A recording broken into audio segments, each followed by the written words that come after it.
A woman's steady voice pushes through interference. Fred, we need to adjust toward We headwinds. must Agreed. be on New you. bearing 157 Copy, degrees. holding Cannot steady. see you. The wind's Silence. picking up. Watch the July compass. 2nd, Adjusting now. Visibility is dropping. Keep steady. We can't afford to 37. drift. Somewhere over the Pacific Ocean, the most famous female pilot in the world vanishes. No confirmed wreckage. No final coordinates. No body. Just static. If you are just coming across this channel existence, click on the subscribe button, like, share, and drop your comments for more interactions with viewers across the world tonight. We reopen the file that has resisted closure for nearly 90 years. What happened to Amelia Earhart? Did she fall into the Pacific and sink beyond recovery? Did she reach land and struggle to survive? Or did history lose something larger than an aircraft? This is the American Mystery Vault, and this is the disappearance that still unsettles aviation history. Before the mystery, there was momentum. Amelia Earhart was not chasing headlines. She was building a future. Born in 1897, she grew up in a country where aviation was new and women were expected to remain on the ground. She refused both limitations. In 1928, she became the first woman to cross the Atlantic by air. In 1932, she became the first woman to fly solo across it. She set speed records, altitude records, distance records. But more important than the records was the message. A woman could command the sky. By 1937, Earhart was more than a pilot. She was a symbol of courage and self-determination. She lectured across the United States. She encouraged women to pursue engineering and science. She did not present herself as reckless. She presented herself as prepared. Her final ambition was bold. Fly around the world along a route close to the equator, roughly 29,000 miles. It would be longer than any previous circumnavigation attempt. Her aircraft, especially modified Lockheed Electra 10E, twin engines, long-range fuel tanks, cutting edge for its time. With her was navigator Fred Noonan, a skilled maritime and celestial navigator. This was not a publicity stunt. It was a calculated, technical challenge. And for most of the journey, it worked. The flight began in March 1937. After mechanical setbacks and adjustments, Earhart and Noonan resumed the attempt in June, flying eastward. They crossed South America. They crossed Africa. They crossed India. Each leg carried risk. Each leg required precision. By late June, they reached Lae, Papua New Guinea. Ahead of them lay the most difficult stretch of the journey, Lae to Howland Island, approximately 2,500 miles of open Pacific Ocean. Howland Island is tiny, about 1.5 miles long and half a mile wide. In a vast ocean, it is nearly invisible. To reach it required exact navigation. There was no GPS, no radar, no satellite tracking. Navigation relied on celestial readings, dead reckoning, and radio communication. Fuel margins were tight. On July 2nd, 1937, at 10 a.m. local time, Earhart and Noonan departed Lae. The weather was reported as cloudy, wind conditions uncertain. Hours passed. Radio operators aboard the U.S. Coast Guard cutter Itasca, stationed near Howland Island, began receiving fragmented transmissions. Earhart reported difficulty seeing the island. She mentioned flying on a navigation line 157 to 337. She stated fuel was running low. Then came the final confirmed message. We are running north and south. After that, silence. No confirmed distress call. No confirmed crash sighting. The sky swallowed the signal. The United States government responded with urgency. President Franklin D. Roosevelt authorized a large-scale search effort. Ships, aircraft, naval crews. The search covered roughly 250,000 square miles of ocean. At the time, it was the most expensive search and rescue operation in U.S. history. Cost about $4 million in 1937 currency. Pilots scanned the ocean surface for debris. Ships combed possible crash zones.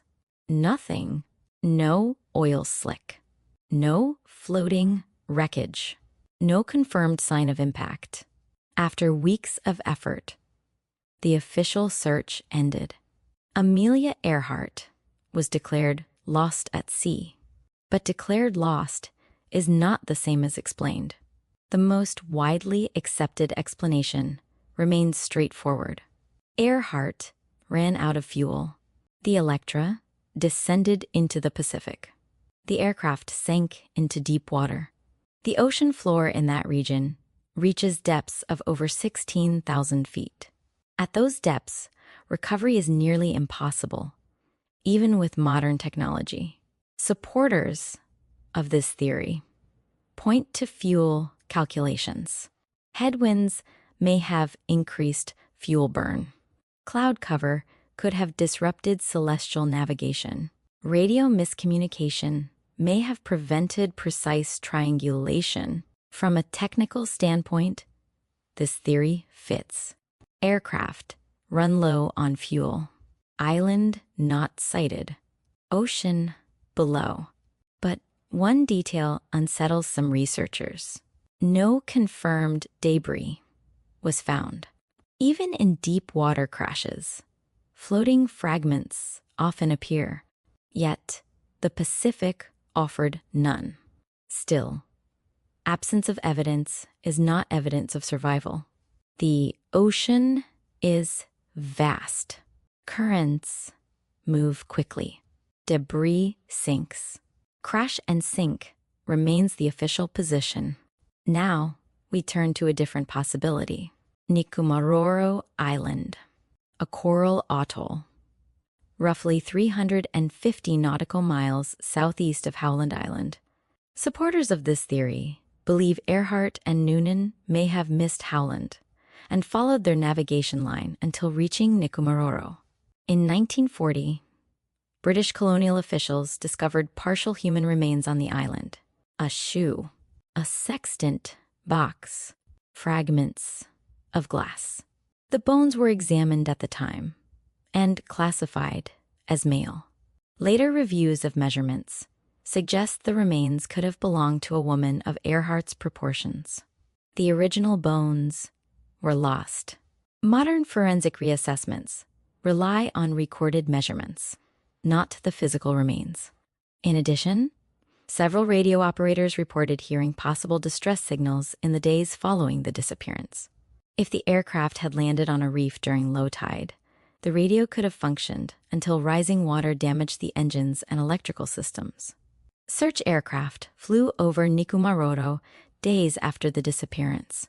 Pilots reported seeing signs of recent habitation, but no aircraft. Critics argue the evidence is circumstantial. Supporters argue the pattern fits. Landing on a reef explains temporary radio signals. Tides could have eventually pulled the aircraft into deeper water. The island itself offers limited fresh water and harsh conditions. If Earhart reached land, survival would have been brief and brutal. The image shifts. Not an instant descent into ocean darkness, but days of waiting, heat, isolation, still no definitive proof. A more controversial claim suggests Earhart was captured by Japanese forces in the Marshall Islands. Proponents cite anecdotal witness reports and disputed photographs. Mainstream historians find no credible documentation supporting this scenario. No verified military record confirms detention. No physical evidence supports transfer or imprisonment. In the absence of documentation, this theory remains speculative. It persists because unresolved stories invite expansion. When facts end, imagination begins. Decades after 1937, new expeditions attempted to solve the mystery. Deep-sea sonar scans, underwater drones, high-resolution mapping. Some promising images surfaced over the years. Metallic shapes detected on the ocean floor. Debris fields examined. None confirmed.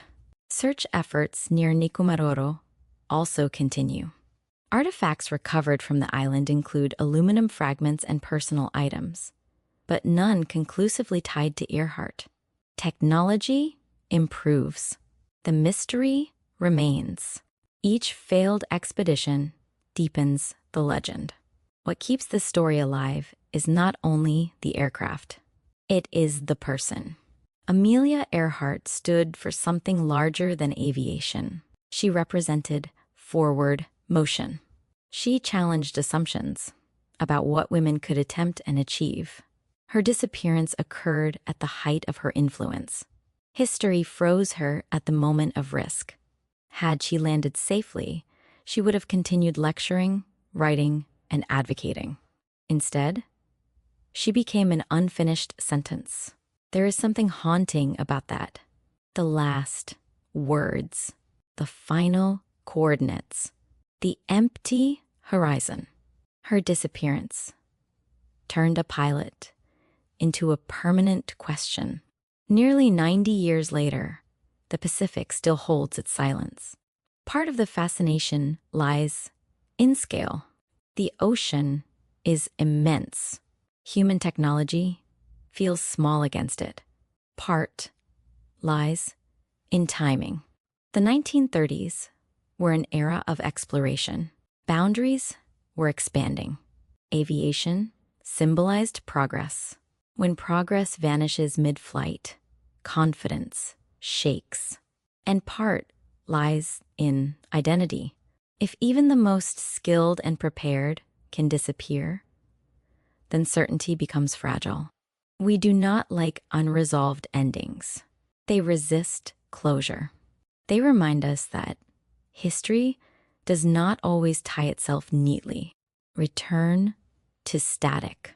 We must be on you, but cannot see you. Picture the sky at dawn. Cloud layers shifting. Waves below. A small aircraft searching for a strip of land in endless blue. Fuel gauges lowering. A navigator calculating angles under pressure. A pilot steady at the controls. Then quiet. Did the Pacific claim her? Did an island hold her final days? Or does the truth rest beneath thousands of feet of water, waiting for discovery? Until wreckage is confirmed, the question remains open. Amelia Earhart set out to circle the world. Instead, she circled history. This is the American Mystery Vault. Some stories fade, others refuse to land. And this one still flies beyond reach. Subscribe to this channel so you do not miss incoming stories. See you in the next stories.